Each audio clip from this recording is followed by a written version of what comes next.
నువ్వు కష్టపడుతున్నావు కానీ నువ్వు దేవుడి మందిరానికి రావట్లేదు. నువ్వు కష్టపడుతున్నావు కానీ దేవుని చిత్తానుసారంగా బ్రతకట్లేదు. కానీ ఈ మనిషి అంటాడు, ప్రభువా రాత్రంతా వల వేస్తున్నాను, రాత్రంతా కష్టపడుతున్నాను, కానీ ఏమీ చెప్పండి ఏమీ లేదు అన్నాడు. కానీ దేవుడు అంటాడు, నా మాట వింటావా?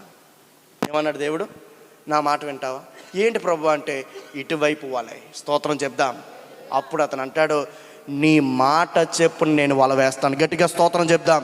ఏ మాట చెప్పున? ఎవరి మాట? దేవుడి మాట చెప్పున నువ్వేం చేసినా అది గొప్ప ఆశీర్వాదమే. దేవుడు మాట పట్టుకొని నువ్వు ఎందులోనికి వెళ్ళినా అది గొప్ప ఆశీర్వాదం. నీ మాటతో ఎవరిని మార్చలేవు. నీ మాట నీకే పనికిరాదు ఒకరోజు.